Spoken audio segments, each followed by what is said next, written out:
hit? Well, it hit the stall around one. What was it at? Probably around 160. Right now, y'all talking about smoking meat. Y'all do realize that. Here we go.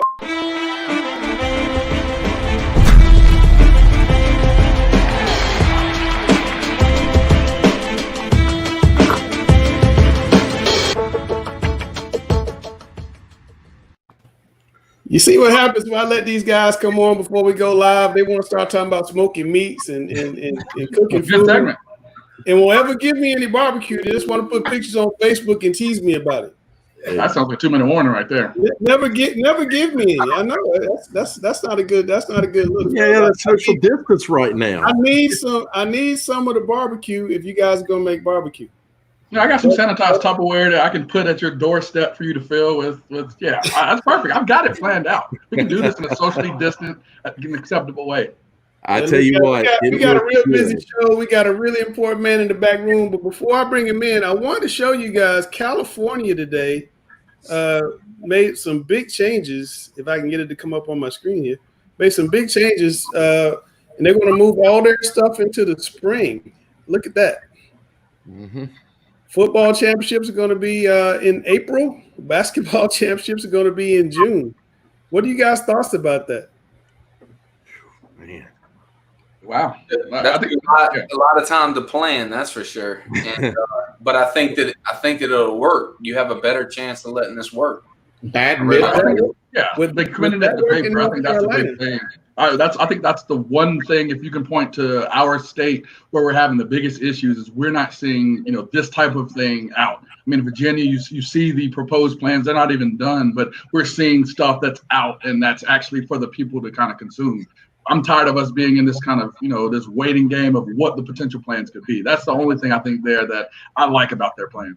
Yeah, we're going to bring in. Go ahead, sir. I'm afraid that no one wants to put that type of work in it. You know what I'm saying? I don't want. That's the only thing I'm worried about. I agree. We're going to bring in a man who released a plan in South Carolina, Jerome Singleton, the Q Tucker of South Carolina. Jerome, welcome to the show, sir. Well, thank you very much. Appreciate the opportunity. Yeah, thanks for coming on. Sam and Grice's football coaches. I know you guys are always tracking what goes on across the border down there. So we thought we'd bring in the head man. I'm sure you guys have some questions. Yeah, Jerome, I got a question for you. California announced it was moving high school football back to the spring, joining New Mexico and Virginia. You guys voted down on the spring proposal 16-1. Why do you think South Carolina pushed back so hard against spring football? Well, actually, they didn't push back against spring football. They pushed back against the idea of just moving sports around without knowing what the challenges will be. Actually, the plan that was approved will allow football to occur in the spring if it becomes necessary for it to occur. What we're asking is that it be allowed to determine whether the necessity is there. Suppose there's a great opportunity to play in November. Suppose there's a great opportunity to play in October. Do we eliminate those opportunities by just making a decision to just move the games? I think not. I think the plan that we do have, that's still tentative because the other plan is being appealed to the appellate panel. We'll know the answer to that on Wednesday, but the plan that we do have does allow it to be fluid. In the event we get an opportunity, we want to take advantage of the opportunity. If the opportunity is not there, we still play the wait and see game. I got you. Well, that's kind of back to my follow-up question is if the season can't get started or it gets stopped a few weeks in, would you guys consider moving to the spring then or no? Again, we go back to, so the question is, do we stop and then just pick another period to make it happen, or do we find an opportunity to play the first chance we get? Right now, the consensus is let's play it the first opportunity that we get, and not waste an opportunity. Nobody can predict what the future holds. So there is no true indication that the circumstances will be better in the spring than it is now. But suppose there's a better opportunity between the spring and now. Will we not take advantage of that? That's the question. Good evening, Jerome, and thanks for coming on with us. My question is, and that kind of comes where my question comes from, what makes moving high school football and the other sports to the spring so hard for you guys as administrators? And would moving football to the spring pose any other issues for football come the following fall? Well, it depends. How far into the spring? I've had opportunity to speak with our sports medicine advisory committee, and one of the main questions I asked them, I said, how much time between playing the last game in football and the first game in football is needed so the body can recover? And they all felt comfortable that it was with 3 months break in between, that it's a strong possibility that you can play without any major problems.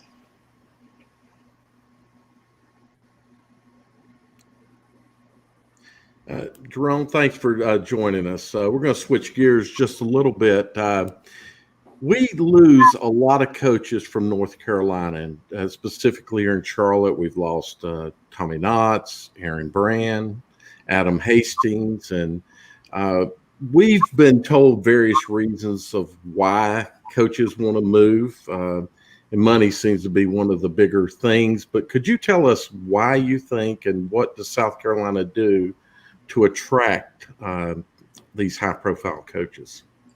Well, again, I don't know what the funding is for them. I think we offer a good brand of football here in South Carolina. I think our coaches are very studious. I think they put a lot of time in working on their craft or perfecting their craft. I think they like competition. I think if you've got coaches that truly embrace competition and new challenges, I think you can find that in South Carolina. I'm sure you can find it in other states also, but we're proud of what we have in South Carolina. We have great football. We have fans that really appreciate the football team, great community support. All those things, I think, is what makes it great in South Carolina. I can't speak to why it might be better than where it is anywhere else, but that's what I would offer from South Carolina. Great coaches. Yeah, good evening, Jerome. I'm just curious as to how much this COVID pandemic has affected the South Carolina Athletic Association, and how tough has it made your job? Truly, it's been a major challenge, but not just for me. It's been a major challenge for the entire school system here in South Carolina. Athletics is a big part of it. Not knowing what the future holds, not knowing what we can predict from it, and it's being so fluid. Those things that we thought were critical at one point, we find that they're not. Those things that we thought were less critical, find that they are critical. Every day is a new day. We've had opportunities in South Carolina where we've had to deal with a lot of different things. I mean, there was Hurricane Hugo we had to address. We had to address 911. We had to address all those things occurred during a football season time. We had to make some hard decisions, but the people in South Carolina, especially at the South Carolina High School League, are resilient, and we find ways to make it work.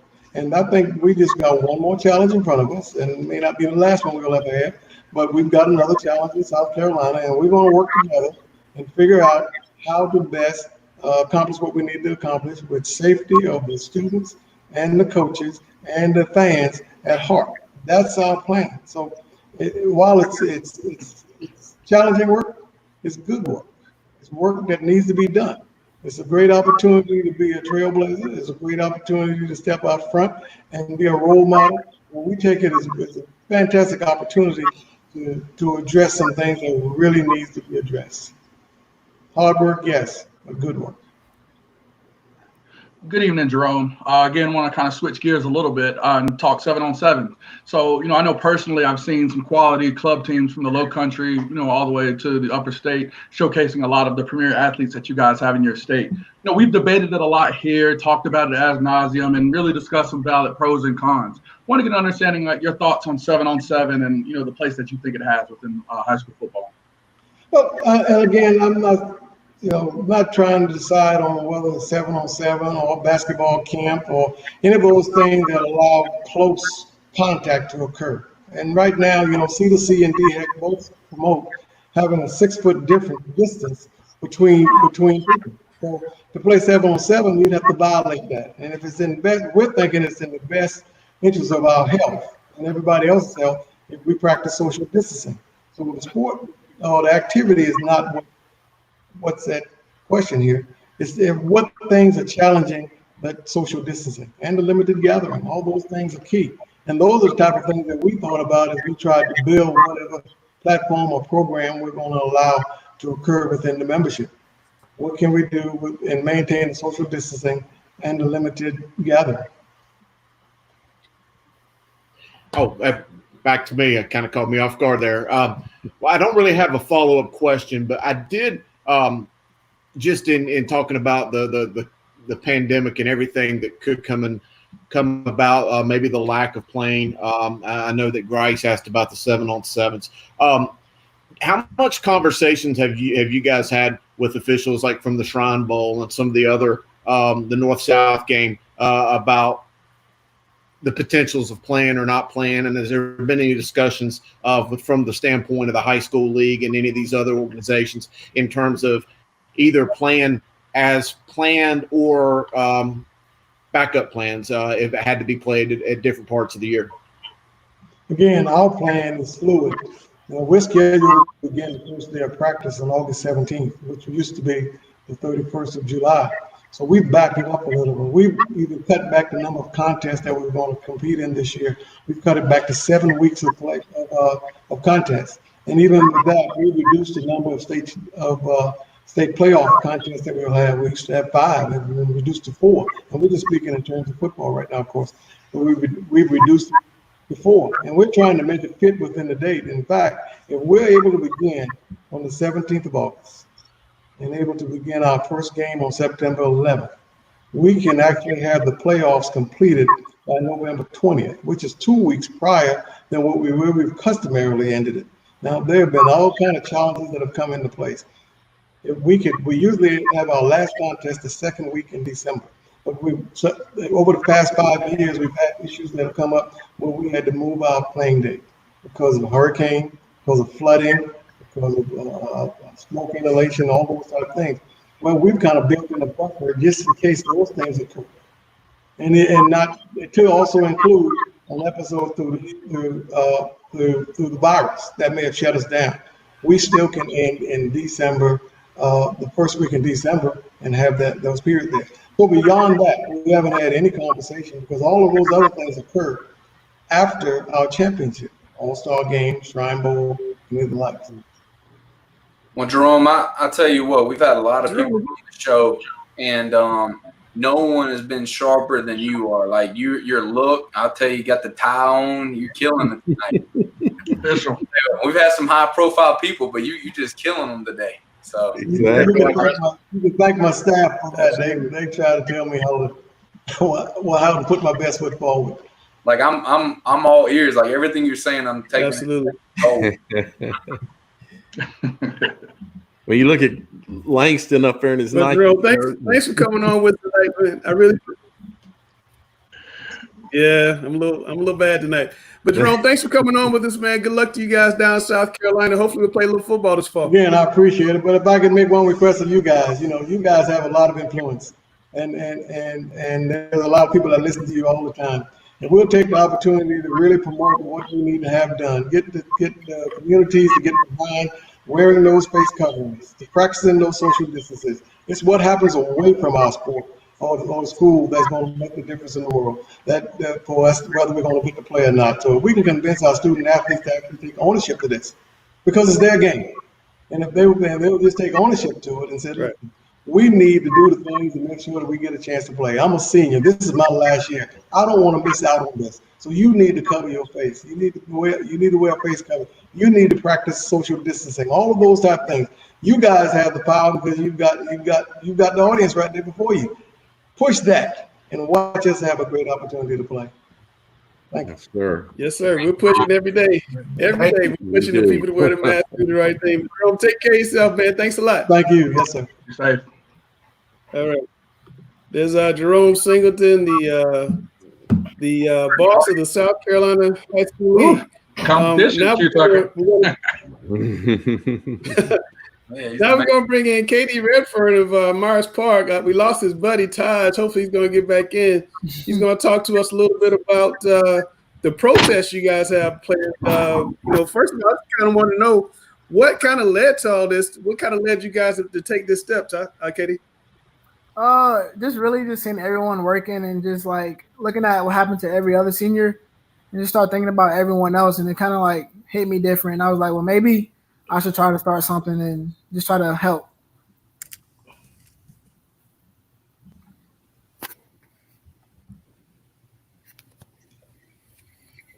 Yes. Thanks for joining our show tonight. I'm pretty sure you heard we had a very famous congressman pass this weekend in John Lewis, and he had the nickname around Congress as Good Trouble. And when people think about protests, they think about John Lewis and his march across the Emmett Pettus Bridge in Selma, Alabama.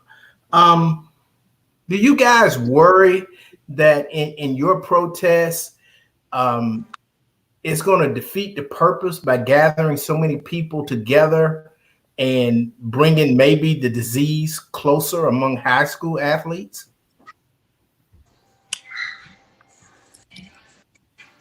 Hold on. My camera. Katie, you want to take this one? Yeah, can you say that one more time? Yes, I was mentioning the fact that a famous protester in America died this past weekend, in John Lewis, and his nickname is Good Trouble. And a lot of people look at protesters as troublemakers. And do you guys worry that bringing so many athletes to the CMS headquarters, you're going to bring the disease closer together? I mean, there's always going to be risk going into protests, but I think that everyone is very well known to what coronavirus is, and they know that they need to wear a mask. But I have no doubt that it's kind of frustrating, but I think it would be fine. I think it would be fine. Who is your protest aimed at? Is it a specific person, a group? Who is it aimed at? Just CMS strictly, just CMS. We just need to let them know that what we want and let them hear our voice, really. But it's just aiming at CMS, really. And what facts do you guys want to bring? We know you want to play sports. That's an emotional feeling. But what facts can you bring to CMS to let them know that it's okay for fall sports to take place this season? Todd? Can you announce that again, sir? Yeah, I'm asking. A lot of protests are based on emotion, but to get something done, you have to have facts. What facts do you expect to bring to the CMS administration that can persuade them to let fall sports take place this year? So that's a good question. And so far there hasn't been any COVID positive cases during the in the state during the current summer workouts that have been placed in like different counties and stuff. A lot of those teams are safe.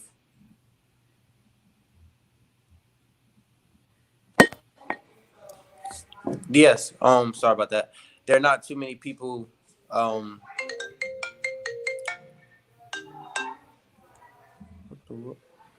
Yes, sir. There isn't too many people has contracted the coronavirus, and so I mean that's a big one.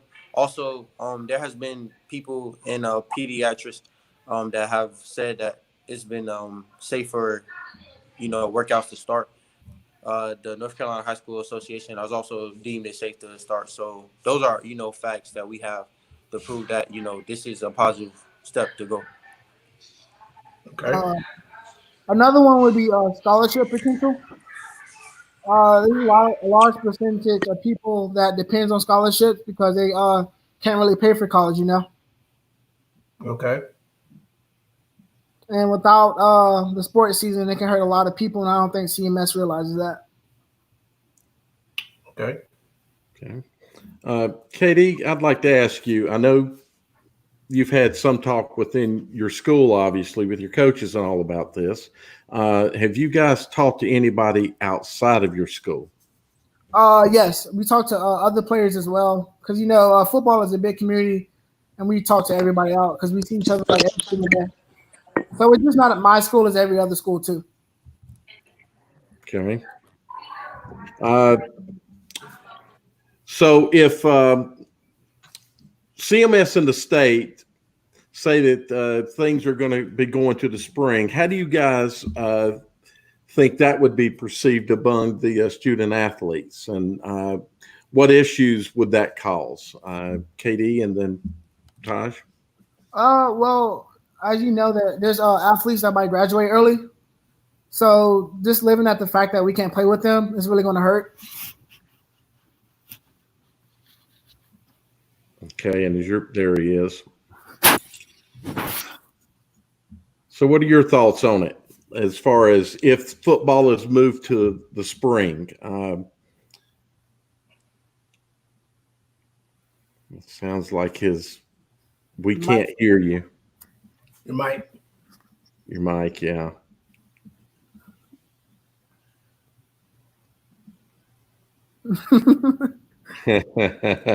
Do you have a mic mute icon potential there? Okay. No. Okay.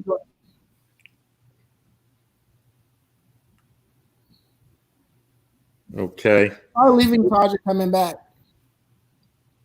All right. So we can move on. Gary, I think you got the next one. Okay. Yeah.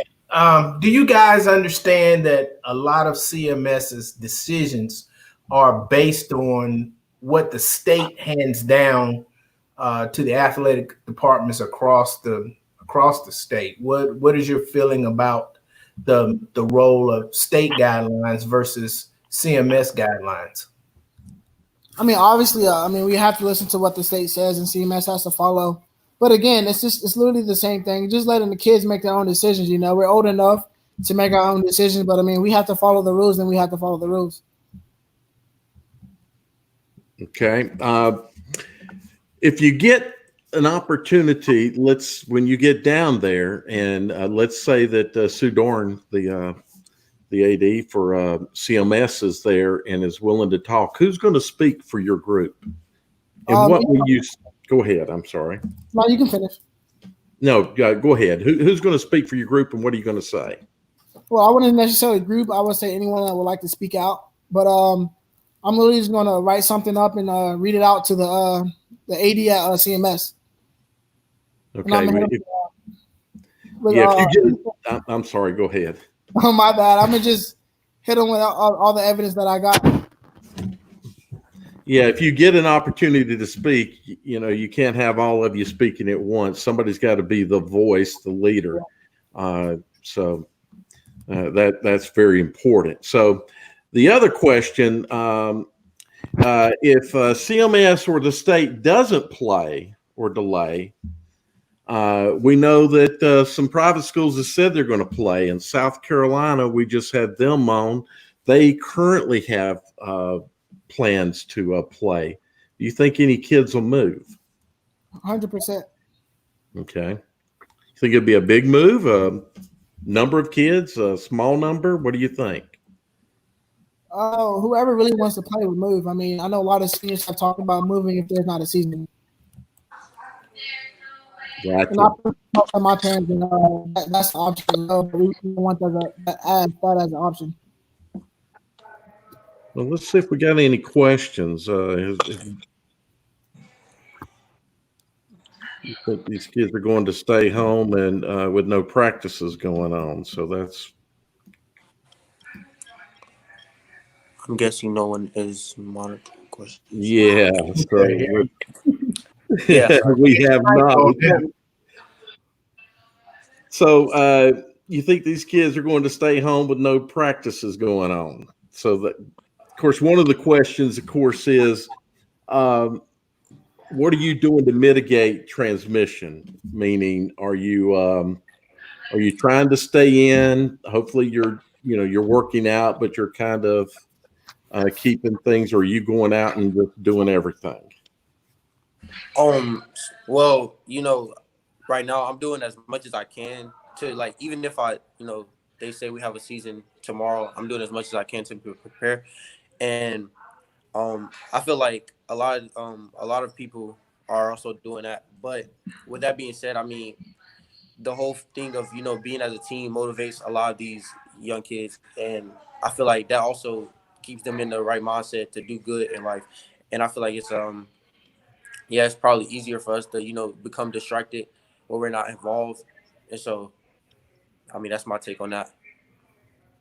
So we got a good question. Hopefully you guys can see that from one of my good friends. Do you guys know him? You know Coach McFadden?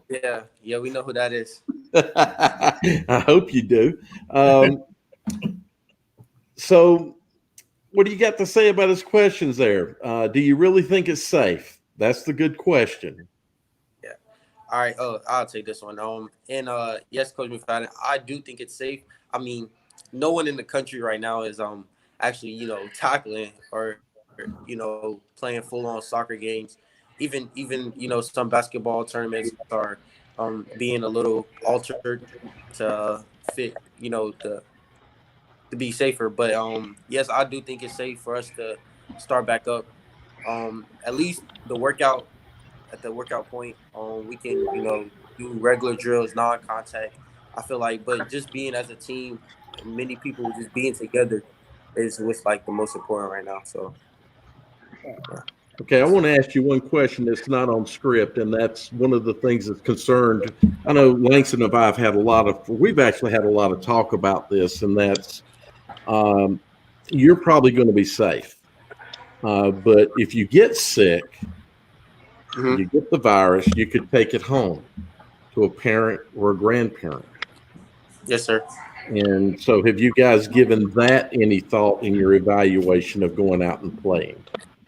You want me to take this, Todd? Yeah, I'll also take this one. Wait, let me. Let Katie go first, and then you go. Yeah, I think it's a risk, but again, I think it's our decision, and I think it's our parents' decision. Life is full of risks, and it's a lot of rewards as well. So I feel like if parents give us a chance or let us take that risk, then so be it. Right. Yeah. Another thing is, I'm always around my grandparent. She's a big part of my life, and she also she also lets me have a choice in what I want to do. And if she feels my choices was right, then she's gonna let me do my choice. And that's another thing we're fighting for is the actual choice. It may not be the best thing for some people, but if you're willing to take that risk and maybe even catch the coronavirus, then I feel like it's your choice to do so. Fellas, I see every day kids out working out on their own, not going through any type of protocol, just getting together. Yeah. Even if you guys aren't allowed to practice, would it be better to just let you work out and do the summer workouts that everybody else is doing right now? Would you like that? Would that help? Speak to that a little bit. Talk to me, Todd. Go ahead, Tosh. What you got? Oh yeah, I mean, yeah, that's a big part, and I feel like a lot of people, they like misinterpret what we saying when we're asking, can we go out and practice with our teams? We all know, how easy it is to contract COVID, and every player in CMS, every fall athlete, I know they don't want to contract it, and so if we can still, be with our teams, even to, a limited extent, to where we can, stop the spread of it, then that's always perfect too. But just the fact of us being together. And Katie, what happens if you guys start the season, Katie, and you play 2 or 3 games, and then they say, there's a breakout at school X, there's a breakout at school Y, and they shut down the season? Does that make all this feel not worth it? Or would that be okay to just get 2 or 3 games in? Correct. I think, at least there's some games getting in. Would you rather do that or move to the spring? I'll move to the spring. Yeah. I'm going to the spring with it. I'm going to the spring. Well, tell me why you'd rather go to spring versus get shut down. Because it's not getting shut down, and there's more games, and it's more events. Now, a lot of people are saying if you guys don't play right now, the kids are going to leave and go to South Carolina and go to private schools all over the place. And I know you gave a really short answer to that earlier, but kind of expand on that, KD. Why do you think kids are going to leave, and how many do you think are going to leave? 10%, 3%, 5%? What do you think is really going to happen? Let's say if they don't. Would you consider if we don't do fall sports and move it to the spring? Yeah. That's a good question. Me personally, I can answer for myself. The season moved to the spring, me knowing how much March Park means to me, I would stay at March Park and just wait to the spring. Okay. Hey, Todd, what do you think, Todd? Me personally, that's a good question. I think for at least with the guys that I've been talking to, a lot of athletes that I've been talking to, I can say probably around like 70% of actual fall athletes probably might try to go to private schools the Wow. chance for their season. I feel like a lot of people will leave. Wow. I mean, you guys move this to spring, and that'll be that's always good because a lot of people will probably do that as well. But I feel like a lot of people will also leave if there is a chance to play in the fall. And it's kind of weird. Take that many athletes. I don't know if people know that they don't have that many spots to take as many athletes. Yeah. That's what happens. What happens recruiting wise? I mean, signing days in December and in February. You guys cannot. If they move to the spring, there may not even be a season before the signing day in February. Is that going to be a problem? Yeah. Yeah, I mean that's true. All right. Well, guys, look, I appreciate you guys getting on with this. I'm sorry we had a little trouble with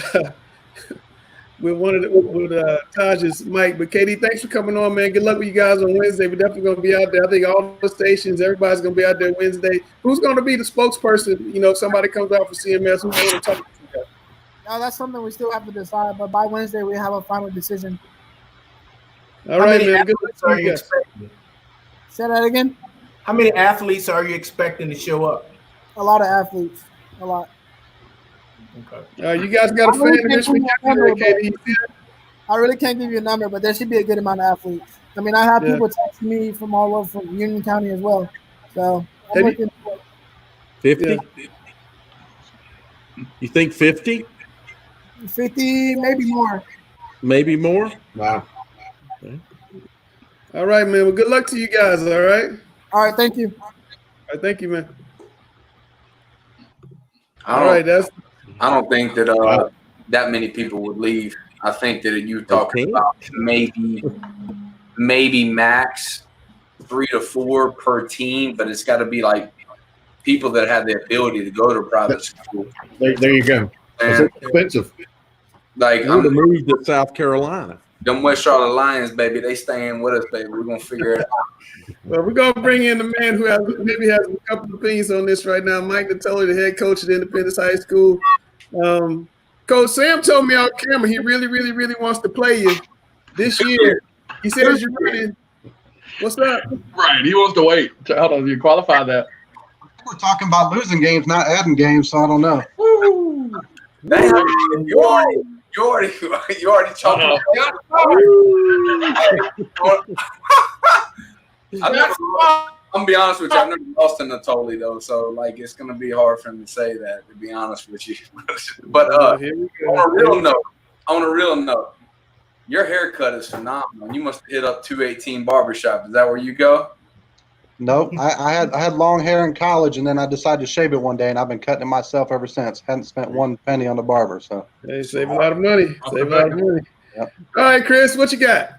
Hey, Coach Natoli, I appreciate you coming on this evening. I hope you're doing well. I do like the haircut as well. But, Coach, you've been very outspoken during this COVID crisis. We wanted to hear your thoughts about CMS delaying the workouts and going to the virtual learning. And how do both of these things strike you, Coach?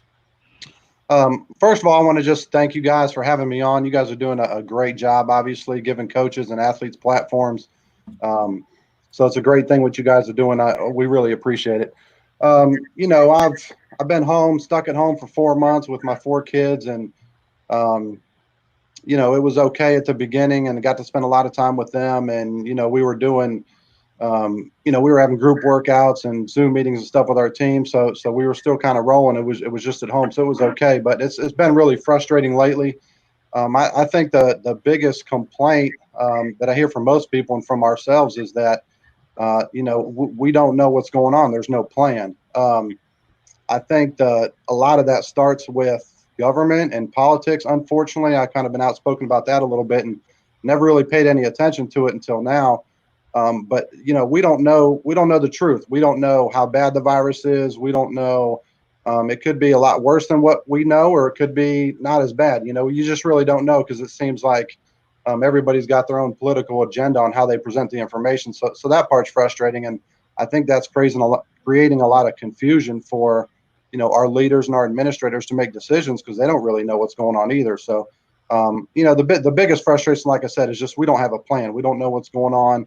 I mean, what numbers are we looking at? Is there a certain number that needs to get to a certain percentage for us to be able to practice or play games, or we're just kind of winging it? So I think that's very frustrating. And then the second thing is the fact that we can't practice with our kids. There's a lot of negatives to not being in school and not being in sports. One of the biggest ones of those, obviously, recruiting and player development, but just the mental well-being of our players, physically, emotionally, socially, everything. And, that's one of the things we get when we get to practice and see our kids every day, and they're not getting that. So, I don't know what the answer is as far as playing games and when we're going to play, how we decipher that, how we determine when we can play and, whatnot. But the fact that we can't practice with our kids, with our 25 kids at a time, social distancing is it's mind-boggling to me. If there's a group of people that I would trust with my kids to keep them social distance and do the right things, it's football coaches. And you can see all across the state. I mean, I thought they reported like 4 cases have been reported of kids, which basically means there's been absolutely no breakouts for all these practices. And, you don't see, 5 cases that I saw, but I mean, that's 5 kids that have got it in the whole state. And again, that has nothing to do with practicing. So I haven't heard any complaints from football coaches about practicing, about having to do paperwork and do all those things. It's just, it's very frustrating that they don't trust us to go out there and do that. And while it's being done all across the state. Yeah. Coach, you just saw Taj and KD on while you were in the green room waiting to come on with us. They're going to go before CMS here on Wednesday to try to have their voice heard. What's your thoughts about that? Obviously, I'm in total support of them as a student body trying to make their point heard, but I wanted to get your thoughts as a coach on their collective efforts and what they're trying to do. Well, I think if you look at all the protests that have gone on the last couple of months in our country, it's not just people going out and getting put on the news and things. Like, there's a lot of change happening in our country because there's been protests in every country. So I think it's been proven, like I said, over the last couple of months that those type of conversations and things have really had an impact. Now, does that mean we go and protest every decision that we don't like? I'm not sure what the answer to that is, but I think there are probably people making this decision that haven't looked some of these athletes in the eye and understand how bad that they want to do it. That all these kids will sign waivers, all their parents will sign waivers. I mean, they'll do whatever it takes just to practice. And you saw that the last question when you asked those 2 kids about practicing, their eyes lit up and they're like, yes, like we want to practice. If nothing else, let us practice. Let us be around our team. Let us develop our skills and do those type of things. So, if they listen and maybe they have a little empathy because they see that and it makes a difference, then obviously that's fantastic. Coach, that's a fantastic lead in into, my next question. Within our community of, football coaches and, those of us even on the show that are close to the game, we have an understanding and are around kids enough to see that desire and kind of what you pointed out and how their faces, light up. Some of our viewers don't have that same level of insight. So, when we're dealing with Q Tucker and, the SCHSL kicking the can down the road is kind of the phrase we've coined, and just the frustration and general just annoyance at how this process has gone for us. Can you give our viewers some insight into how, you felt, how your kids have felt with, kind of this whole delayed process that we've experienced? Well, I have our players text me all the time and just when are we going back? When do we get to practice? When we get to practice? I mean, it's been very difficult for them, and nobody's really complaining about, we're going to play a full schedule or, why do other teams get to practice and we don't? They're going to be better than us. Like, I haven't heard one person complain about that. They just want to be back at it. They want to be at practice. So, and that's every single kid. I haven't talked to one player, one parent that says, I'm scared to go to football practice. I don't trust that you guys can social distance, anything like that. So it's, if you look, you talk to government officials or just people in general, the general public, it's almost like we're divided. We got a 50-50 split. Well, there's no divide with high school football players. I know that. High school coaches and football players want to do what they can to help our kids progress and get closer to their goals. So I think that's unanimous for sure. Well, Coach, if we don't play football this fall and we go to complete total virtual learning, and just to piggyback on what Grice in his previous question, what do you think the long-term effects will be if we don't play sports this year? I mean, that's a loaded question, Chris. We could talk about that for 3 hours. I mean, there's you're talking about scholarship opportunities. You're talking about physical development. You're talking about football development. I mean, you could have long-lasting mental effects with some of these kids. I mean, we have a player who's 15 years old who's had to babysit his niece every single day for the last 4 months. So that, I mean, it's going to affect. It could affect dropout rates. It could affect mental stability. I mean, there's just a million different things. I mean, it's the general public won't understand how important football is to our kids and to our coaches until something like that happens. Hopefully people can listen. And one thing about that protest, you're going to hear from kids and get their feelings deep in their hearts. And hopefully people can realize that, I mean, if you got the smartest person in the world and you wrote down all the positives and negatives to what's going on with COVID and the effect that football has, I think it would be a landslide that we should at least be able to practice and do something with our kids. A great response, and I'm glad you brought up the kids, because do you think it would be better just to rip the Band-Aid off and tell the kids the truth that, hey, we're not playing football, we're going to postpone it to spring or whenever, versus like we've kind of used this term kicking the can down the road and just keep postponing and postponing and postponing. And I agree, like Jerome Singleton said, we're going to be fluid, but at some point, is it just better to be upfront and let these kids know, because it does feel like it's a little bit of a mental game with them. Right. Well, I mean, I don't think, Q Tucker, I think she's done a great job. I don't think administrators and, people like Q are withholding information from us or anything. I don't think they're doing it intentionally, but it's that, they don't know. And the biggest reason they don't know is because we can't trust the information we're getting from the government, and so that's, that's extremely frustrating, I guess. But, like I said, when this thing first happened in March, we told our kids, we're built for this. We've dealt with a lot of adversity. This is our plan. We're going to meet every day. You guys are going to have group workouts. We're going to take it to them. We're going to do all these things. And while it was difficult and it sucked, but it was, we were preparing to start practice August 1st, basically. And we had a plan for that. Well, these last couple of weeks, we just don't know. And it's been extremely frustrating. But I think the most important point to answer your question, Chris, is what are we looking at? Or what number are we looking at? Overall cases to slowly go down? Or we look like what numbers are we supposed to be looking at? What's our target goal? What's the goal? And I think that's the most frustrating thing, is because we don't know. I think if you told people, say, look, this percentage on this number has got to be at this point and we can play football, you might have a lot more people wearing masks.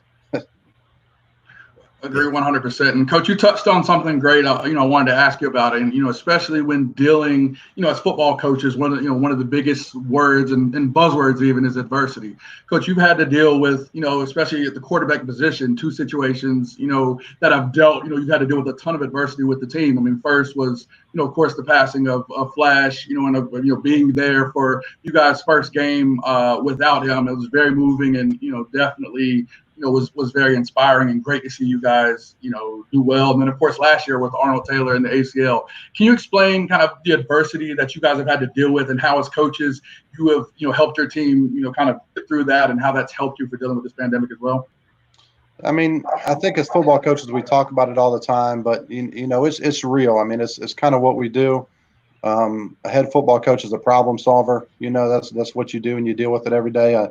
I talked to Coach Hales a couple of years ago, and he said best advice he ever got when he became a head football coach was don't ever do anything, have anything planned during your planning period, because there's an hour a day that something crazy is going to come up that you have to deal with. So, we've kind of embraced that at Independence because we've had to. We had a lot of adversity from the beginning, so we really hammered that home, with our leadership meetings and things like that from the beginning. So, when Flash passed away, obviously it was it was devastating to everybody in the program. But to be honest with you, the true character of our kids came out. They I mean, there were days where I sat down against the fence crying and didn't even know what to do. And I had players coming up, coach is going to be all right. We got this. Let's go, And so it's our kids, they had to grow up fast, but they prove what kind of kids they are and what kind of character they have. And, it's most high school football players are going to act that way. It's not that, our kids are better than anybody else and they could deal with it. I think most high school football teams would be able to deal with something like that just because adversity is kind of a part of the game. That's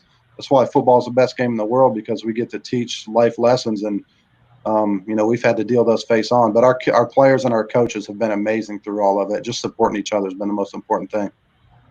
Definitely, and that's unfortunately I was on the business end of that and inspiring butt whooping you guys gave us. But it's definitely inspiring to see you guys rise up and have a successful season. So, Coach, we can't bring you on here without discussing, you guys continue past the rebuilding. I think you guys have done a phenomenal job. I'm a big fan of you guys. Coach Van Horn, Coach Baker, all the guys over there. Really have a lot of respect for you guys. As we look at the season, as you're looking, to kind of take that next step in your path to establish your prominence in the conference, thoughts kind of about your team and how prepared you are to take the challenge at the top of the conference.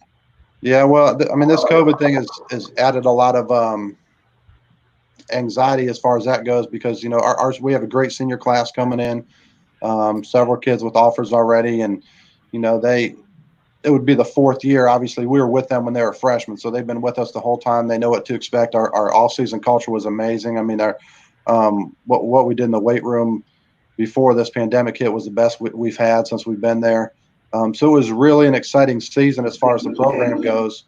So that part's, obviously has been a little bit frustrating, but, we're happy where we are. We got a really good freshman class coming in, a great coaching staff, and our culture's really, really good. So everybody's buying in. So we're excited about the future.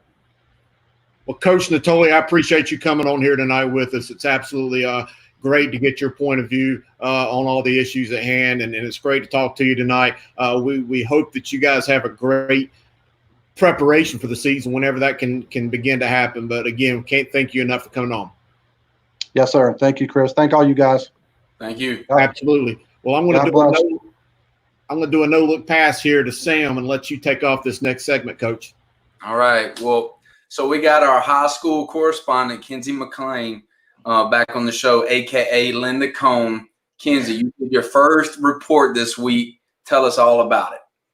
So I talked to high school swimmer at Huff, Savannah Lee. She's going into her sophomore year, about how she would feel about moving swimming to the fall and moving football to the winter. And then a little bit about the CMS, and the report came out right before I did the interview. So just talk to her a little bit how she feels. Good deal. Get down, ball.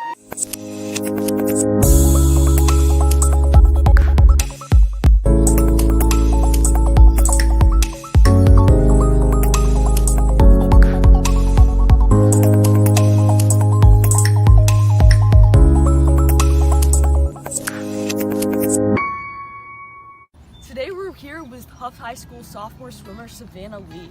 Now, Savannah, how would you feel about moving swim to the fall?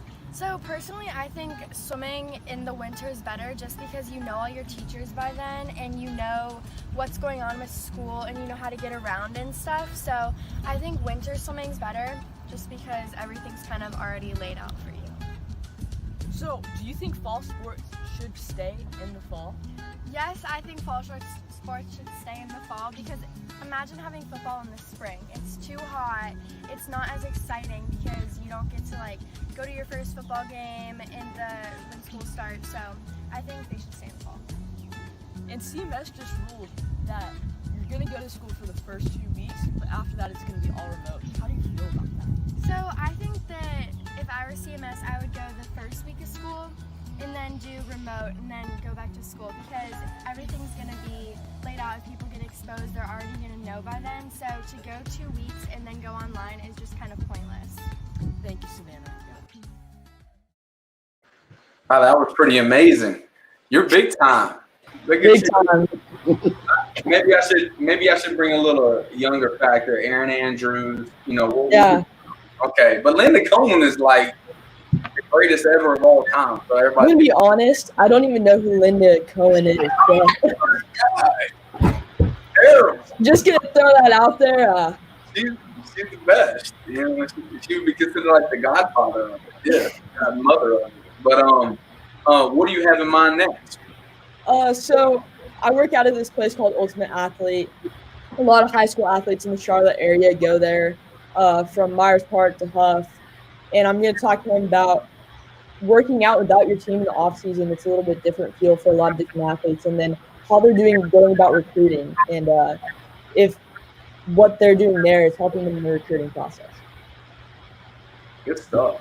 Wow. Well, Kenzie, I think you've got a future in this business. I'm proud of what you've already done and look forward to what you're going to do in the future.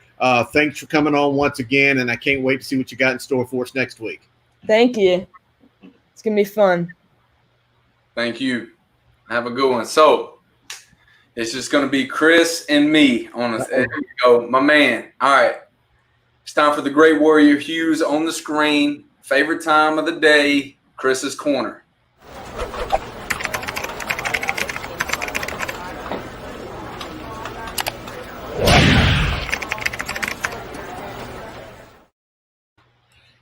How you doing again, guys? And in today's Chris's Corner is really more of a question. And once we throw it back to the guys, I'm going to let you guys kind of chew on this for a minute and we'll talk about it later.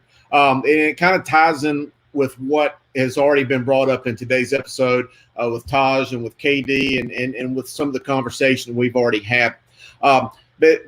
But where I got the idea for this topic came from an email I received a couple days ago from a pretty prominent head football coach in this state who has a son who's a pretty good athlete and he's going to be a rising junior and has had some looks, or a rising senior who has had some looks from some colleges, but he still is one of those guys that needs just a little bit more film, I think, to maybe put himself over the top to receive a scholarship or some sort of aid for his continuing his football and his academic career at the next level in college.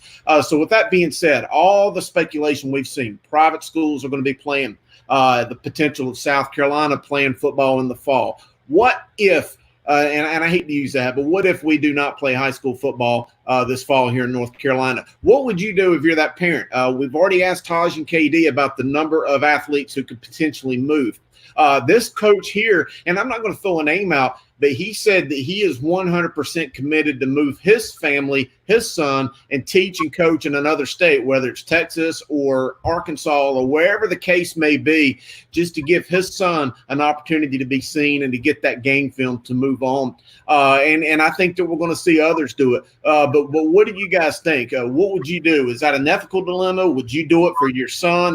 Coach Griner, I know you've got a son that played for you, and I know you'd do anything in the world for him.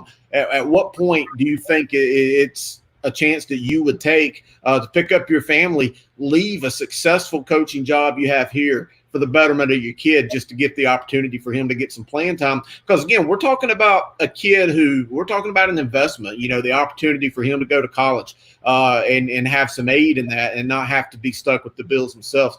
I think that's a huge question in today's climate. I'm not nervous. I don't get nervous. All right. Well, to be honest with you, every circumstance is different. I think it depends. Money is a big factor. Like, do you have the ability to literally move? It's not like you can just say, I'm going to go play in South Carolina. You got to have an address. You got to live somewhere in South Carolina to play. If you go to a private school, that costs money a lot of times, and there's going to be a lot of people to do it. Me personally, hopefully they did enough their junior year. Now, every circumstance is different, that they have college interest, and then you can't make a big move like that. I think it's just too risky, because even if you go somewhere else, that season could get canceled. Then you wasted a lot of money for something you're just hoping to do. And here, and before you answer that, can I jump in 1 second? I'm sorry, I'm in the back. I'm just listening. I think a lot of people may decide, and I don't agree with the Myers Park kid that 70% are going to move, but I think a lot of people may decide to try to move to a private school or go to South Carolina. Two things. It's not easy to get into a private school. You have to pay it. You have to pay you have to pay basically a down payment. You have to apply. You have to get in that pass academic test. You have to go see a counselor. There's a lot of things that go into that. And private schools don't have a lot of seats, guys. They're essentially 1A size schools. They don't have a lot of seats. You can't take 10 guys from Mars Park's football team and put them on Charlotte Country Day. It's not that easy. If you go to South Carolina, you uproot your family, Sam. You sell your house, you go rent a house in South Carolina, or you just rent a house in South Carolina and pay double rent.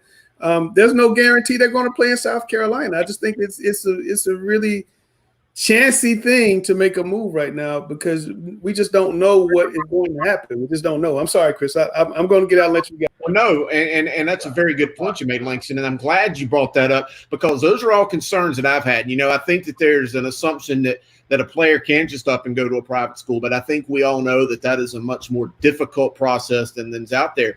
And here's another thing, and I'm not trying to put rumors out there. I'm not trying to muddy the waters by any means. But with the announcement that Q Tucker and the SCHSL put out in their fall sports calendar being pushed back to at least September 1st, but we're seeing a lot of school districts who are announcing virtual learning. What if, and I don't know, I'm just saying what if some football does happen this year, but some districts decide to play and some districts don't. In fact, before I came on the show, I talked to a board member on the NCHSAA, and he didn't want to put his name on the record, but I asked him that question, and he said at this moment he couldn't tell you if some districts would play or not. He said that becomes more complex by the day. But what if, let's just say CMS decides not to play, but Union County decides to play, or Gaston plays, or Rowan County plays? I think that is a somewhat of a feasible possibility. No, I agree 100%. And I think that's some of the thing that, that you have to deal with. And, you may have certain kids in certain areas. And again, speaking with, Myers Park kids, it may be a conversation that 70% of those kids can have. But, I know where Coach Griner is, I know where I am. That's not a real possibility for the overwhelming majority of the kids I have. Talk about mobility around here, and that's just not something that's feasible. And again, all of those factors in play, it's not a guarantee if I go to South Carolina that I'm going to play then. It's a situation where that's the frustrating part of this whole thing. And I think a lot of the questions when we spoke to Coach Natoli really, echoed that situation. We don't have the answers now. It's a situation where, like we said, South Carolina may start 2 games and not be able to finish. What does that mean? If then do you have kids come the other way when maybe in the spring the numbers look better? We're able to have a full season and actually get everything under control and play. Then do we have that influx going around? So I don't think it's possible that you're going to have a large number of kids move down to South Carolina, move down to Georgia, and be able to exist there. Again, the kids we're talking about are kids that need the film, kids that are fringe scholarship players right now. We don't even know, if outside of the Power 5, if schools are going to play in the spring. A lot of the schools that these kids will be going to, non-Power 5 schools, are playing in the spring. So by waiting till the spring as high school players, I really don't think that they're losing anything unless we're talking about kids that have the ability to play for one of these big-time schools. Yeah, and the NCAA has already changed the recruiting window this summer for the colleges. And if a lot of schools are playing in the spring in several states, I think they would change it again. I think they would move recruiting back, or some schools might hold 3 or 4 scholarships for those systems that are playing in the spring, especially a system like CMS that produces a lot of college athletes. It would behoove them to hold a couple of scholarships just in case some kids they might want to look at are playing in the spring. I think if the colleges see that a lot of systems are playing in the spring, they're going to hold some scholarships back. 100%. I agree with you, Gary. I think that there's no one's just going to make decisions until they'll keep the scholarships until they can make a better decision. No one's just going to force feed this stuff. It's just ridiculous. And I think that everybody's hitting the panic button. You got to have a little bit of patience.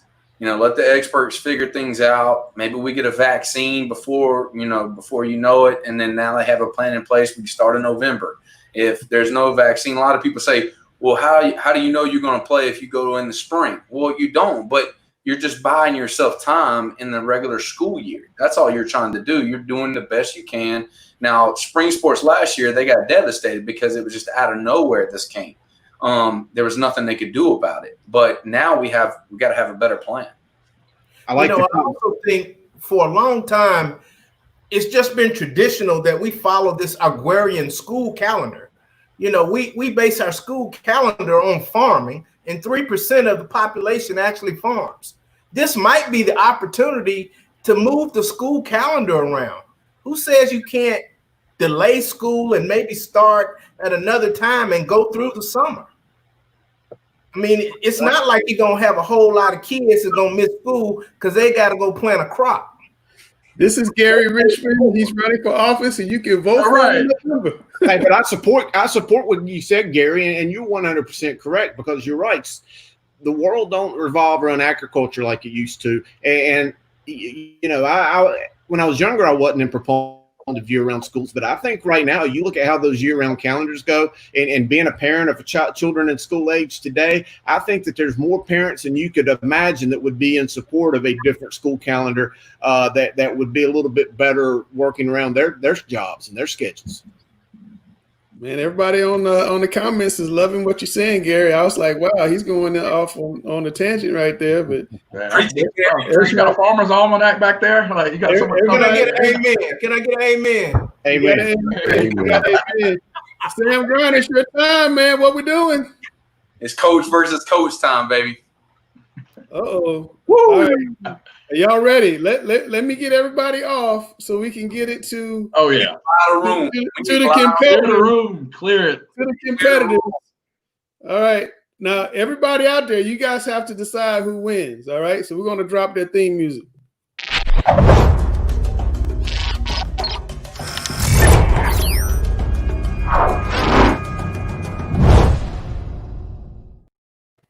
All right, fellas. Now, y'all know the rules. I'm going to put the questions up. You guys have to answer the questions. And Coach Grice wanted me to flip a coin. There was a tie last week, but Sam, since you're the incumbent, I'm going to let you pick. Here's the coin. Pick, Sam. Heads all day. Heads. We got a tails. Grice. Fails, baby. Where you going, Grice? First or second?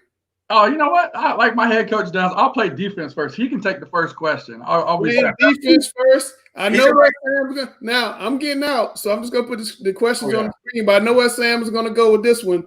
Most improbable state champion, 2017 Harding, to beat Scotland coach on here. Let's go. Talking about it last week. Or Vance last year, the Road Warriors beating everybody on the road, going up to Richmond County, going to everywhere, going to the state championship. Sam, who was the most improbable state championship? State champion? Can you take your Harding hat off? I'm out. No, there's no way I take the Harding hat off, except when I'm coaching for West Charlotte. Now, it's two different scenarios. All right, so you got Vance, who literally went to the semifinals like 4 or 5 straight years. Then he went to the state championship, lost in the state championship. Everybody knew that they were really good. They just finally got to their potential during the playoffs started happening. It's not like that team was bad and then all of a sudden they got better. Harding was a dream come true. Over 50 years, never even seen something like that. They played with so much passion. It was a Cinderella. CNN took it on. It's not even close, to be honest with you. Which one? I mean, it's pretty simple. I mean, that sounds good. You know, you go back. First off, you know, this Vance team, new head coach. The Vance team was a 10 seed. Let's get that clear. You guys won your conference. Am I right? You guys won your conference. You were one of the clear favorites in the 4 single A bracket. Again, this was 4 double A, which one of the most insane brackets we've ever seen. So this 10 seed on November 8th lost 41-28 to Huff High School. I mean, played poorly. It was a situation where we didn't think that they were going to be what they ended up becoming. So they only gave up 24 total points in the entire playoff run. They beat Butler, beat the 2 seed Mallard Creek, West Forsyth, Richmond County, all at their places. You didn't have to deal with teams anywhere near the caliber of those teams, and then went on to destroy Leesville Road that had gone through and beat Wake Forest the time before. This was a situation in which this team, under a first-year head coach, had to come out here and play some of the top teams on the road and didn't do anything where they had to deal with a situation where it was a close game at all. So again, we didn't have to play nobody. We had to beat Vance to get there. And Scotland County, do you remember we had Scotland County coach on there not too long ago? Said Zamir White was not playing. Best team he's ever coached. Zamir White was not on. He was not playing. Zamir White wasn't. If Zamir White's in the game, you got me. If Zamir White's there, I had 3 All-State players that didn't play in the game. 3. 3 all-state players that didn't get to play in the game. I'll take those 3. You had a 5-star. You had a 5-star on your team. They didn't have anywhere close to the play for Crouch. Take nothing against Vance. Vance is a phenomenal team.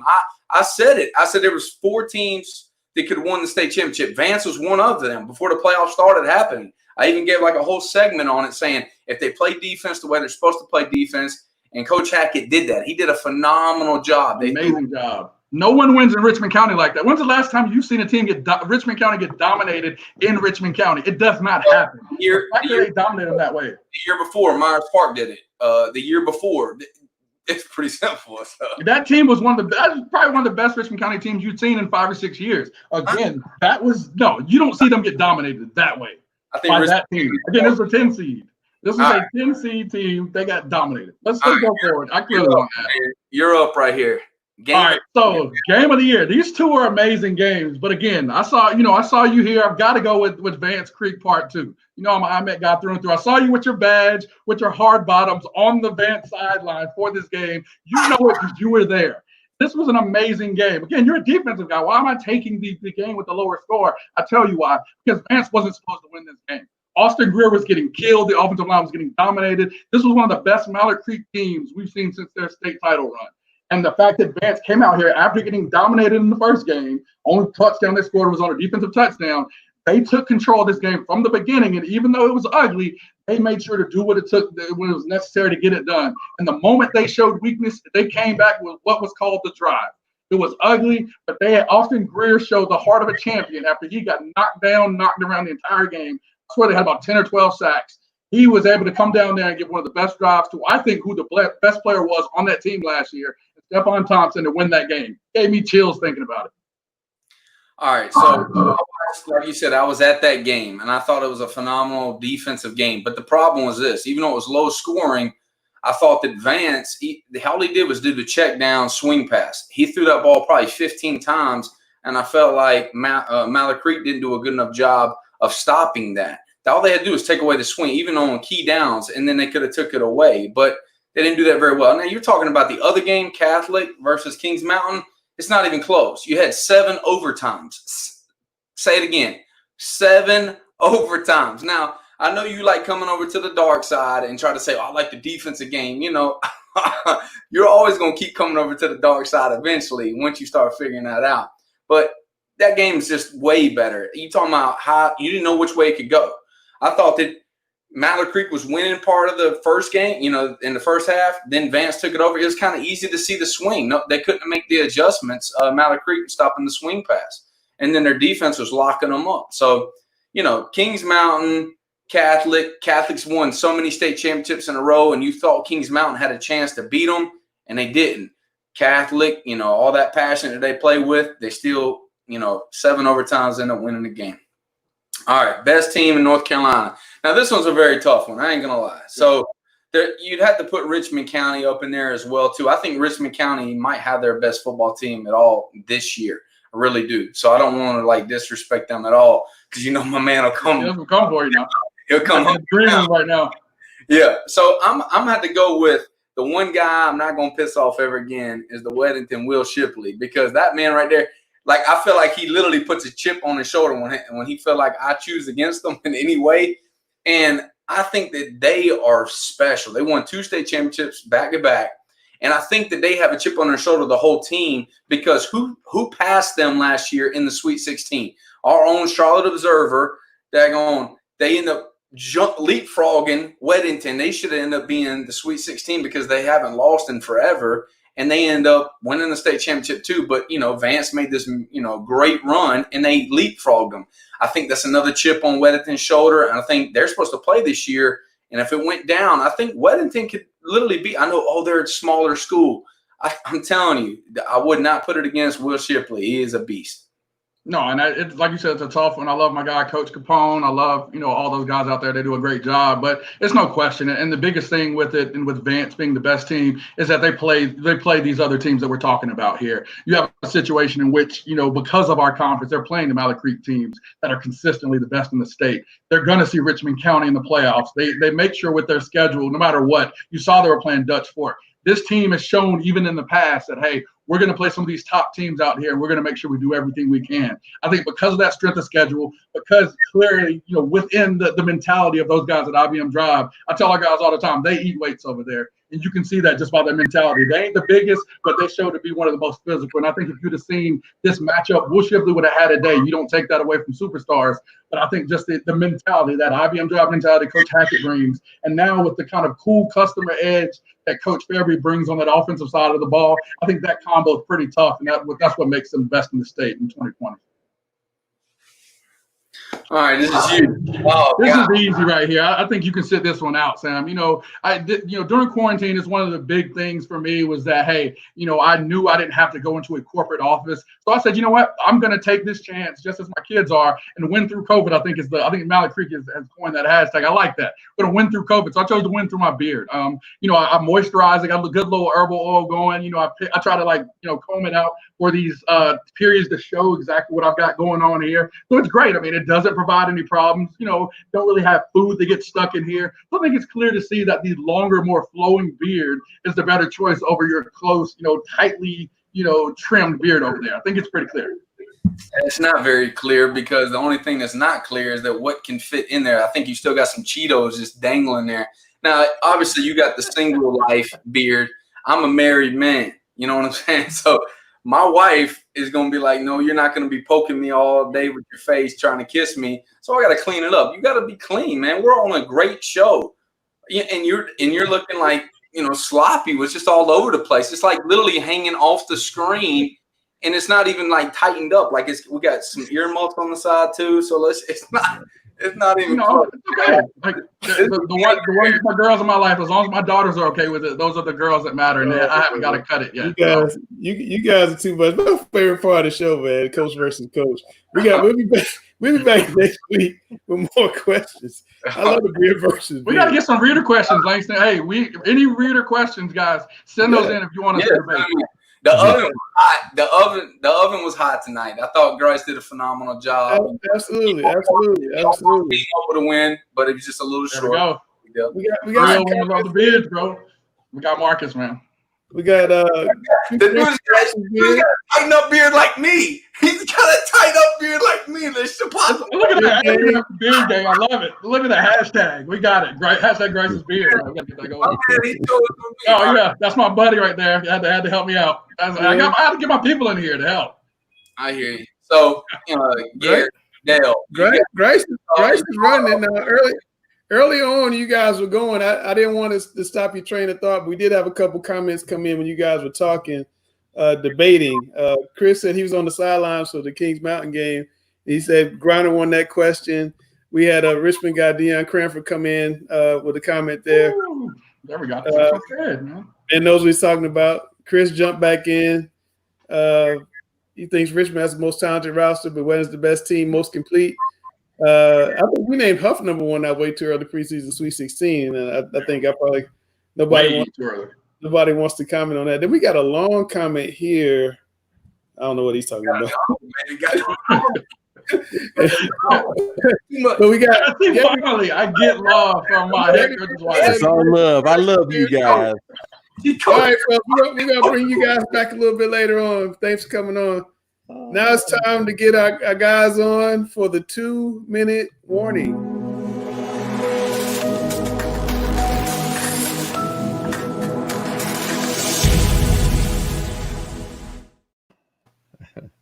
Okay, Gary, we had the kids on earlier, and it's pretty cool seeing kids step up like that. And so I want to ask you, what do you think about their calls, and are they doing the right thing? I think their cause is noble. Are they doing the right thing? No.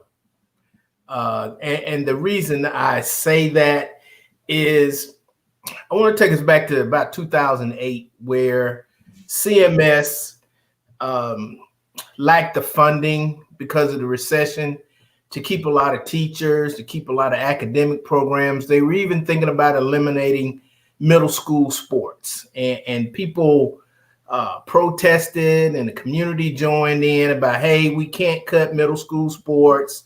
Let's find a way. Okay. Let's find a way to keep some of these academic programs. Back then, you had a choice. With this COVID, they have to understand that the school system is not delaying football or fall sports because of money. They're delaying it because of health concerns. Not just the kids, but who the kids can transmit the virus to. They could also transmit it to the coaches who are trying to help them. And I think that they have to understand that nobody likes not being able to play sports in the fall, but it just might be a necessary evil that they have to do what's best for everybody concerned. All right, good said words. I'd have to say that I'm glad to see young people step up and want to try to have an impact in what's happening with them. So I do support what they're doing. I hope that they go out and they mask up and stay safe and try to get their message across. You have to learn lessons, and this is going to be a life lesson for them, I think. Hopefully they learn how to express themselves and how they can try to influence and have impact. But like you say, this is a bigger thing. This isn't like going down and saying, we don't have enough money to be able to fund this, and what are we going to do? There's a whole lot of other factors that's involved in this. So I don't know. I don't believe that they're going to come away successful, but hopefully they will come away as better people actually by doing it. I agree, Dale. Hope they can learn from this experience. With private schools announcing their intention to play if we ever make it to phase 3, what will be the fallout for the public schools? You think we'll get transfers, or will kids keep waiting? Boy, that's a tough one, because I think there's going to be some people that are going to be not think this thing out, and they're going to transfer. They're going to try to transfer. But as was said a little bit earlier, there's a whole lot of hurdles to transferring, even to a local private school, because can everybody transfer? So it's only going to be a few players that can do that. We're not loaded with a whole bunch of private schools. So that's going to be difficult. And then transferring across the border to South Carolina, that's going to be tough too, because you're going to have to move. And then, personally, I think that you go do all that, and then you're going to lose the whole opportunity of playing, because things are going to get shut down there. So I think we will see some people transfer, yes, but I don't right now believe that's going to go very well for them. One thing that I think may come of this is club football, where you get organizations similar to Pop Warner. I know Pop Warner only goes to a certain age, and maybe they even increase their age, but maybe you have club teams where, just like you have club 7-on-7 teams, if they can go through the right protocols as far as insurance and waivers and that type of thing, I think you may see some people try to organize club teams. As Langston said earlier, transferring is too hard. People just can't pick up and move. You may have 1 or 2 kids that can transfer or move, but the vast majority are going to be stuck with whatever the school system decides. Yeah, that's a good point. So we got remote learning. That's going to be one of the methods of learning. I think it's going to be the entire method of learning. And the SCHSL allows districts to determine, if kids are eligible or not. What do you think should be done there? And if districts choose to skip fall sports, what do you think the SCHSL will do? Well, first of all, with the remote learning, I had a friend tell me today in Raleigh, they had 67,000 students sign up for virtual learning. I'm pretty sure the elementary and middle school level, but let's just say 10 to 15,000 of them are high school students. If parents think it's too dangerous to go to school, how can it not be dangerous to play sports? The purpose of not going to school is keeping social distance. So are you going to tell me it's okay to not be dangerous while you're learning academics, but it's okay to be dangerous or not the social play sports? That's an. I think that you were cutting in. Okay, what'd you say again, Dale? You were cutting in and out. I think that's why they switched to me. So I think you made a great point about so many people signing up for remote learning. That is maybe a good indicator that there may be a lot of parents that don't decide not to let their kids play. My thoughts are that there's if the district can handle the costs of transportation and getting kids back and forth, assuming remote learning is available and fall sports or at any point in time there are sports available. If the district can cover those costs, then I think it should be done. And all districts should look at that.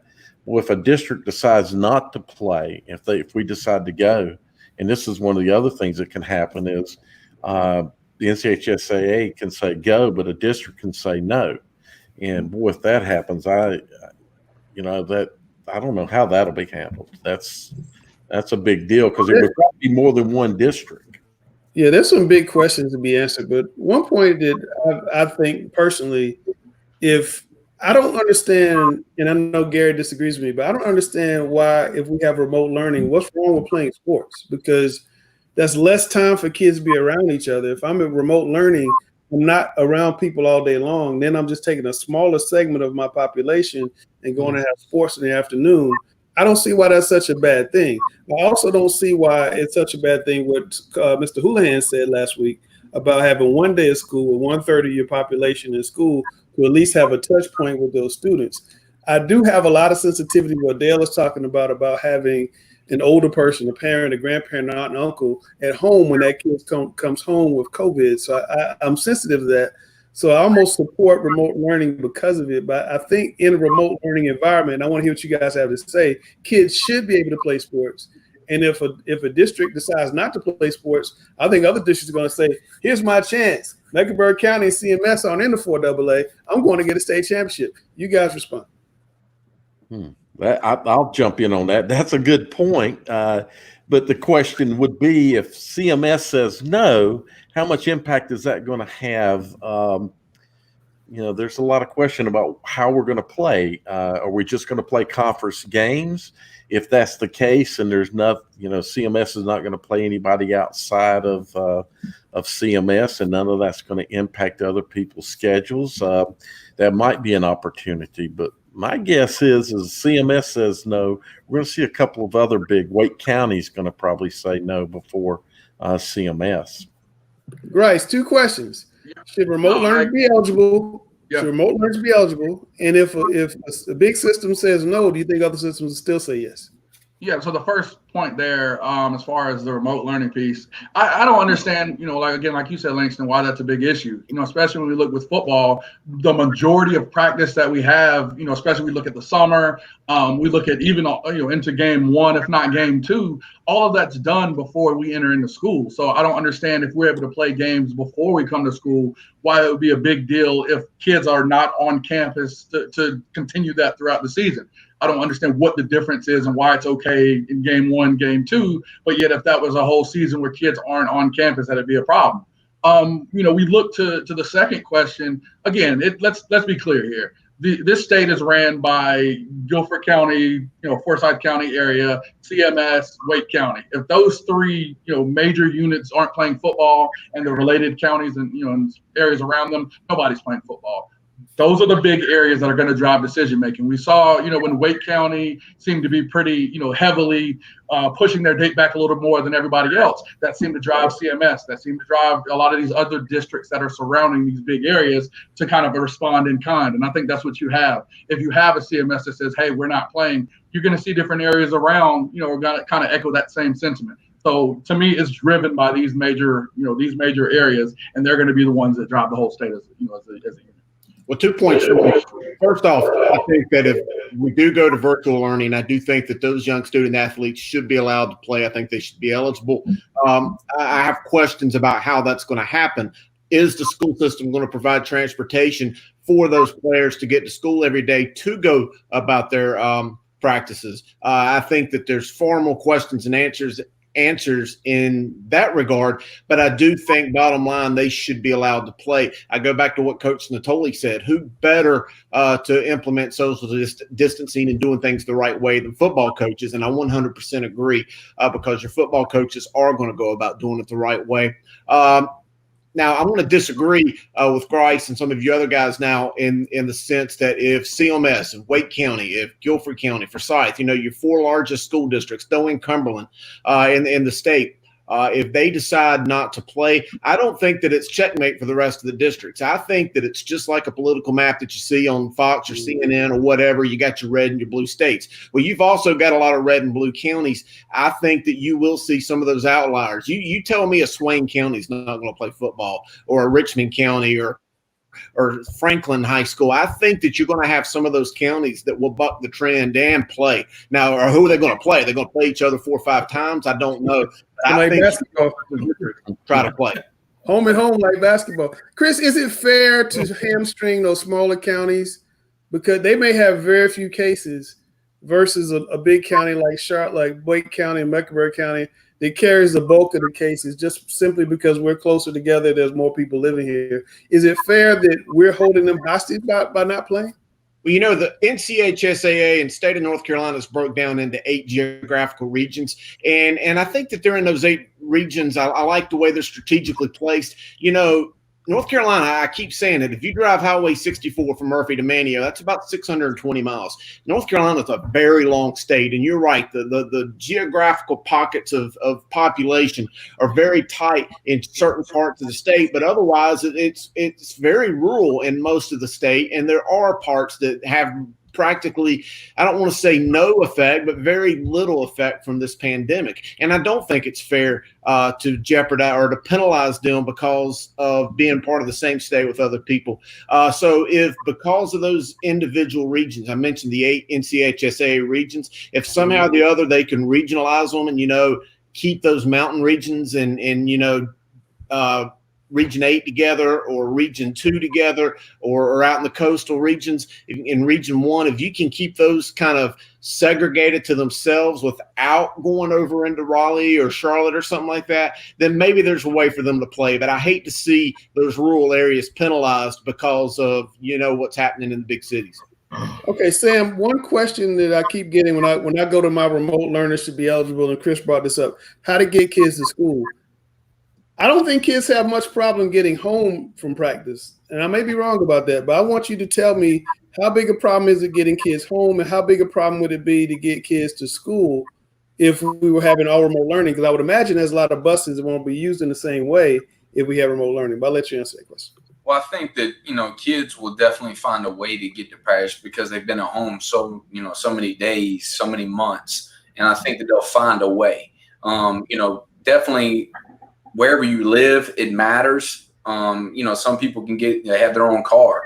You can carpool with other teammates. But, like particularly in West Charlotte, I know those kids will show up. They'll figure out a way. If they have to walk, 45 minutes before to get there, then I think that they would do that just because they want to play. The only problem is, is it smart to play? Will they even have a state championship? Say CMS doesn't play fall sports, and other counties do. do they still have a state championship, or like a playoff? Do they have how's that gonna? We don't know how that's gonna look like. So I don't know. It's a difficult question to ask. If CMS or the big counties definitely want to shut it down, and then the smaller counties who are not as highly populated, so they probably should want to play. Grace? Yeah, so I mean, even for us at Hopewell, I mean, it's a situation in which we have kids, we have practices where kids have to get there in the summer months, and I mean, I think you kind of go the way most kids go. I mean, you're going to ride with a buddy, you're going to see if you can get someone to take you there. If they can't, you're going to reach out to a parent. If they can't, you're going to reach out to a coach. I mean, I don't think any of us are foreign to picking kids up and taking them to practice or taking them home. And I know I've had to take a few, and our head coach, does that as well, in addition to most of the coaches on our staff. So I think, all of us working together as a team, get kids to practice and help get them home. And I think with that kind of level of community, that's how those car rides home a lot of times build those relationships with kids. And those are the moments where you really pour into those guys. And, and I think that's, among us as coaches and as leaders, to make sure everyone's safely able to get to practice and get home without any incident. My background is AAU basketball, and I see kids from all over everywhere figuring out a way to get to practice. And I just don't think it would be that huge a hurdle. But, I mean, I want to hear what you guys have to say. And, Chris, I know you want to give a rebuttal. I want to give you the chance to speak. Well, and I know you've got the background in AAU, and trust me, I know that kids ride with kids. I did so when I was in high school. I was an older person in my class, so I had a car before a lot of my classmates. I drove kids around, but I'm closer to 50 now. I've got kids of my own. I've seen what happens sometimes when you put kids in cars with kids, and it's not always pretty. So I just look at things more from a liability aspect. Sure, you can put kids in a car. I'm not saying that can't happen, and I'm not trying to just take the other side just for the sake of argument. But every coach or at least one coach on every athletic team has a CDL driver's license, a bus driver's license. I would much rather see the schools. It might kill the budget. I think the budgets are already killed because of the lack of games, because of the pandemic. It's going to kill the budget some more. But I would rather see the schools offer up some money for an activity bus every day and allow a coach to pick up players before I would want to see players riding in cars. Because I just don't want to see. I think there's more likely for a kid to get killed in a car wreck than because of the virus. And that's just something I wouldn't be, if I was the administrator, the county AD, the superintendent, I wouldn't want that on my chest.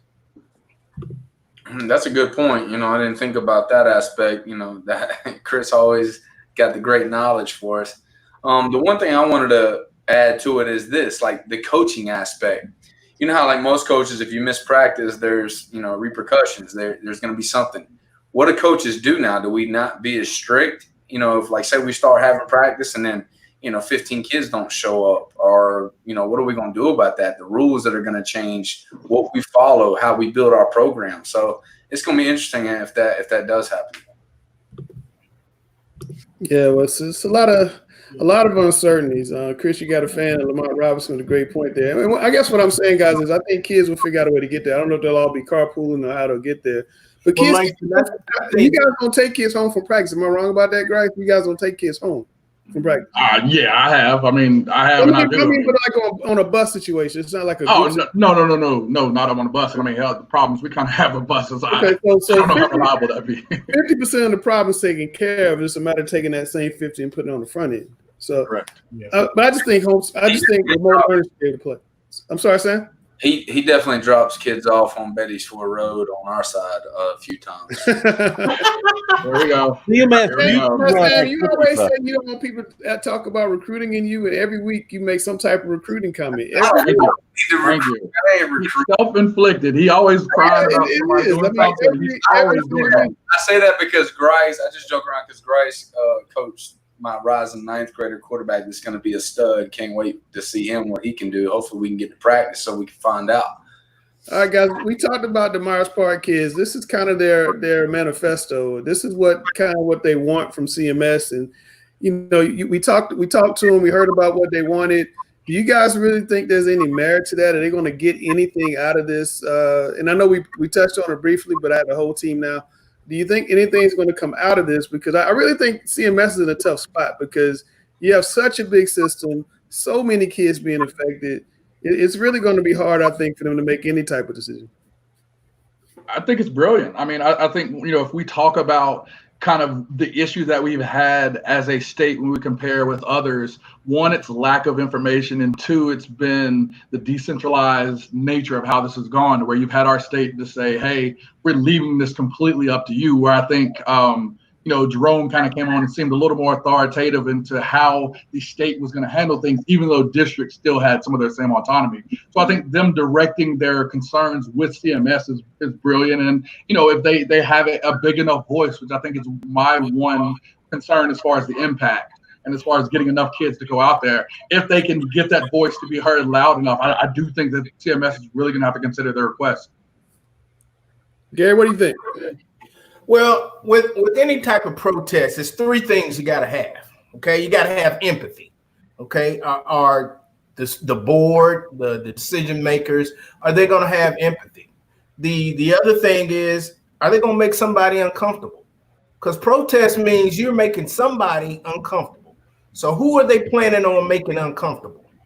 And then the third thing is, are they willing to sustain it? You can't just go down there one time, make demands, and then that's it. It's going to have to be constant. One thing we've learned about these protests over the last few months is they were taking place every day for 3 weeks, nonstop. Yeah. And some of them are still stuff going on. Yeah. And you can't just do it one time and think you're going to get your demands made. It's going to have to be sustainable. I want to get you guys' reaction to this comment from Jason Watson, rather. Everybody, one of the comments I get is we're always football, but we don't talk about the other things that are impacted. The girl that cheers, the kid in the band, the chorus, the drama club, the orchestra, all of it's extracurricular. All that's being taken away from those people. But I just don't see how we're going to have. I mean, I guess you can have band and cross country and tennis and things like that, but I just don't see how we're going to have tackle football. Dale just told us in the back. He just told us about a case in Kentucky, and I want you guys to talk about this. 38 cases of COVID were tied to one Kentucky football team. I'm not going to say we'll have 38 cases on the Charlotte football team, but I will say if we start playing football in Charlotte, Greensboro, and Raleigh, we're going to have cases on multiple teams into the multiples. It's just going to happen if they test those kids. Go ahead, Chris.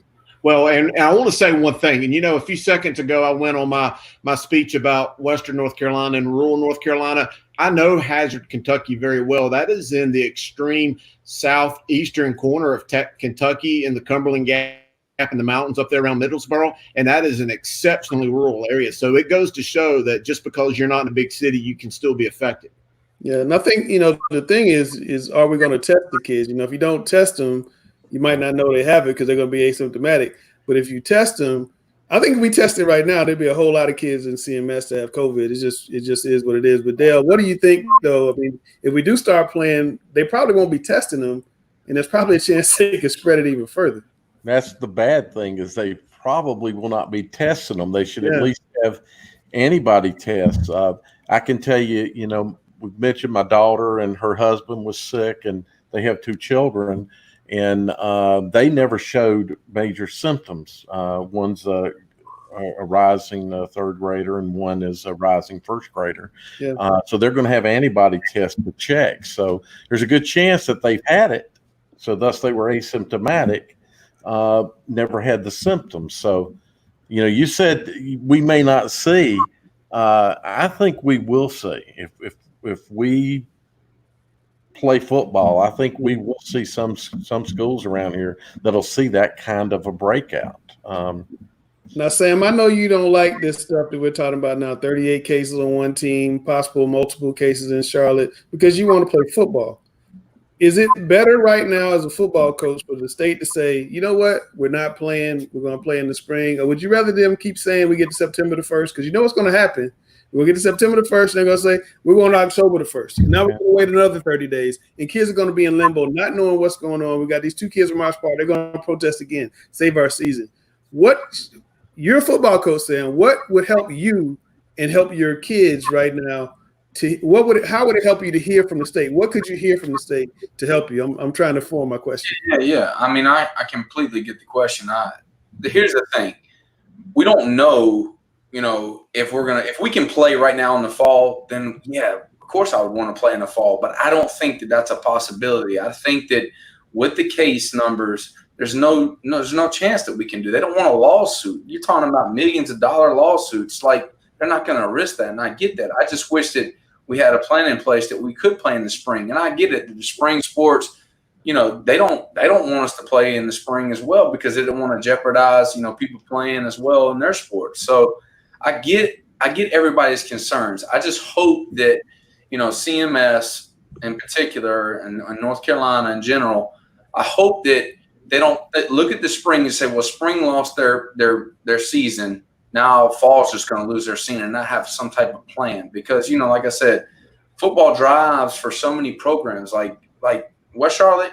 I know that we need those gates. I know it for the soccer teams, for volleyball teams. Like, I'm thinking about that. I don't get to see that money, but I know it helps those programs. So we need to have a plan in place. Sam, 300 kids in Georgia with positive COVID tests. How's that strike you?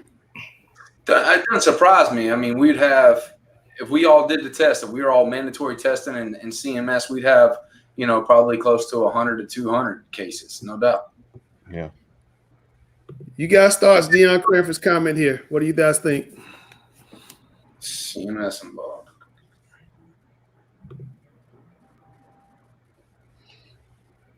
Can you see that, Sam? Yeah. Anybody thoughts there? Yeah, I agree. They do need to be strong-willed. Gary asked how many times they were playing the protest. I think that's kind of the point you're getting at, Gary, is that, if they only do this one time, it'll come and go. Is that what you thought? So he's frozen. Well, here's a revolution, Langston. So what Gary was talking about with our continued protests is a revolution, right? Yeah. So we're going through a revolution right now, and it's going to have to be the same kind. Now he's back, maybe. Well, but like what he said, not only are they going to have to be out there, but he mentioned they're going to have to make them uncomfortable, and they're going to have to be consistent. So, all of those factors are going to have to come together for it to make a difference and to make a change. But if they don't, if they're not strong-willed and they stay on top of it, what he was saying is it's going to be forgotten about next week. I agree. Yeah, 100%. But do you think that any amount of protesting is going to make CMS say it's okay to play high school football in a pandemic with the numbers we're having in our state? I think I think they can look for, is for them to clarify and provide information on what they plan to do. I think that's a reasonable request. And, with any protest, there are strides that can be made, and you may not achieve your ultimate goal, which is to play right now. But again, it's not unrealistic to ask for a plan. We see in Virginia, they have a plan. South Carolina has a plan. Tennessee has a clear plan. We do not have that. And we're one of the only states around us that don't have a plan. That part, I do think is compromised. I think it's kind of hard for them to have a plan because the state is waiting us for Q Tucker knows are waiting for us to go to phase 3 before they kind of unveil what they want to do. So their hands are kind of tied. But I don't know which one of you guys asked about the Band-Aid coming off though. Would it help just to, as Bryce just said, to pull the Band-Aid off and say, this is it versus this kind of limbo? Yeah. I mean, I think taking the Band-Aid off and is probably, not the right answer. You probably need I don't know. It's kind of hard to answer that. But what I'm trying to say is, I know that you want some sort of an answer versus just continually pushing it down the road. But I think it still just comes to the information provided, what we know, the fluidity of the changing of the situation. But, I'll go with what Mr. Spock said in Star Trek. The needs of the many outweigh the needs of the few. And ultimately, yes, I understand these kids want to play, and I support them. I would want to play if I was a senior too, but you still need to look at the big picture of everybody that's affected versus just the students. We're just clowning you, Chris. I'm sorry. Yeah. Star Trek. That's one of my favorite sayings. The needs of the many outweigh the needs of the few and the one. That's one of my favorite sayings. Yep. Guys, we've been on for a long time. It's been a great show. It's time for Mr. Griner's final thoughts. Sam, you get the final word. Oh, I took him out. Wait a minute. we all need to know. We all need to know about Linda Cone. So easy go Google Linda Cone, so you don't take that harshly anymore. But we'll go Aaron Andrews. I really enjoyed the show today. Next week we have Ernest Winston coming on the show. Please join us at 8 p.m. next Monday. He's my boss. Can't wait to hear what he's got to say. And thanks again for joining us today. I can't wait to hear what you have to ask your boss next week. And you can't chicken out. We'll get fired now.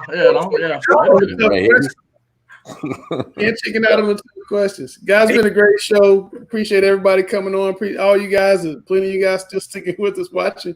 So thanks a lot. We'll be back next Monday. The Observer's calling you guys the best high school streaming team in the world or something. So it's pretty cool. Pretty cool. Right. Wear your mask. Wear your mask. Bryce, 3-1 tonight. Check out the 70s. You were 3-1, dude. Gary, will you please tell people what that means you keep doing every week? What's that mean? Peace. That means we're getting ready to go and throwing up the hooks. Throwing up the hooks. That's our fraternity. All right, y'all be good. We'll catch you next week. Wear your mask. Wear your mask.